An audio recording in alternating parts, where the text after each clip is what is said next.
मित्रों नमस्कार, मैं Anand Raj, chief office superintendent central railway, आप सबका स्वागत करता हूं। मित्रों, आज हम लोग जिस महत्वपूर्ण विषय पे बात करने वाले हैं वो आरबी 155/2022 है। 17/11/2022 को इशू किया गया था।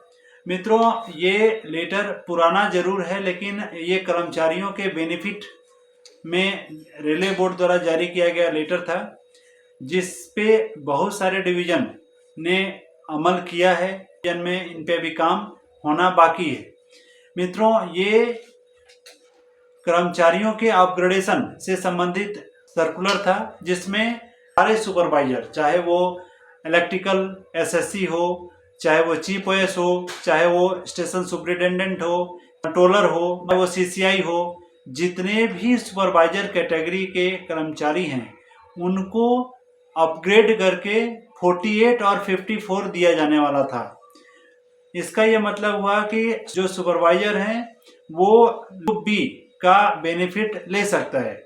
मतलब उनको पेमेंट जो है वो 48 और 54 का पेमेंट उनको दिया जाना था। लेकिन बहुत सारे डिवीजन में इस पे काम हुआ है, कुछ में अभी अंडर प्रोसेस है। तो आज हम लोग इस के बारे में बात करने वाले हैं। लेटर में स्पष्ट किया गया है कि जितने भी लेवल 6 के पोस्ट हैं उनका 50%, मतलब अगर 100 पोस्ट है तो 50 पोस्ट जो है उसको 48 कन्वर्ट करना है।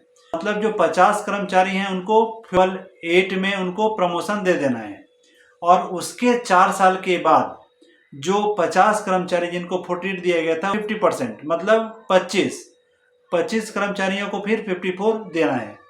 तो ये इनका प्रोसेस था। लेकिन इसमें रेलवे बोर्ड कुछ कंडीशन डाल दी थी। रेलवे बोर्ड इसके लिए अलग से कोई फंड इशू नहीं की।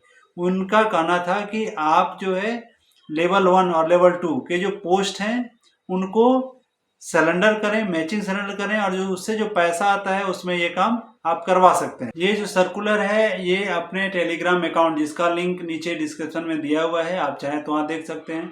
इस लेटर में पूरा क्लियर कट इंस्ट्रक्शन दिया हुआ है कैसे उनको अपलोड करना है। ये जो रेलवे बोर्ड का सर्कुलर था ये सारे कर्मचारियों के लिए बेनिफिट था, जिसमें कर्मचारी 54 तक आराम से पहुंच सकते हैं। इसमें एक चीज और महत्वपूर्ण है कि आप अगर एमएससीपी के लिए कर्मचारी का जो अपार है, जो जिसको हम लोग कॉन्फिडेंशियल रिपोर्ट करते हैं, वो 3 साल का वेरी गुड होना चाहिए। लेकिन इसमें इस सर्कुलर में जहाँ अपग्रेडेशन की बात है उसके लिए जरूरी नहीं है। इसके लिए सुटेबिलिटी दिया गया है। अपग्रेडेशन के लिए सिर्फ उन्हें 8 मार्क का जरूरत है, जो इजीली उन्हें मिल जाता है।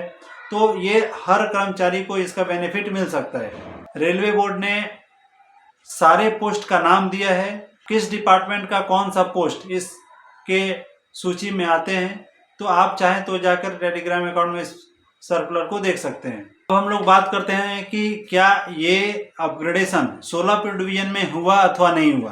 16 डिवीजन में कुछ डिपार्टमेंट में इसके लिए ऑफिस ऑर्डर निकाला जा चुका है, मतलब ये कंप्लीट हो चुका है। जैसे CNW, तो CNW में 27/9/2023 को ही ये ऑर्डर निकाला जा चुका है। इलेक्ट्रिकल में भी 11/8/2023 को ये ऑर्डर निकाला जा चुका है। ऑपरेटिंग डिपार्टमेंट में सारा कुछ हो गया है, लेकिन अब तक ऑर्डर नहीं निकाला गया है। बहुत जल्द ही ऑफिस ऑर्डर निकलने की संभावना है। पर्सनल डिपार्टमेंट में ऑफिस ऑर्डर निकाला जा चुका है। जहां तक इंजीनियरिंग, मेडिकल और S&T डिपार्टमेंट की बात है, तो वहां पे भी जो लेवल 1 और लेवल 2 के जो पोस्ट हैं उसको आइडेंटिफाइड नहीं किया गया है। अगर वो पोस्ट सरेंडर हो जाता है तो फिर उसके एवज में ये जो प्रोसेस है वो आगे बढ़ सकता है। कमर्शियल डिपार्टमेंट में चूंकि अभी लेवल 1 और लेवल 2 के पोस्ट बचे नहीं हैं, तो इसलिए इसको हेडक्वार्टर रेफर किया गया है, और वहां से जो प्राप्त गाइडलाइन है उसको मिलने के बाद इस पे काम शुरू किया जाएगा। मित्रों, इसी तरह के महत्वपूर्ण जानकारी के लिए इस YouTube चैनल को सब्सक्राइब करें। वीडियो अगर अच्छा है तो लाइक और शेयर जरूर करें। धन्यवाद मित्रों, बहुत बहुत धन्यवाद।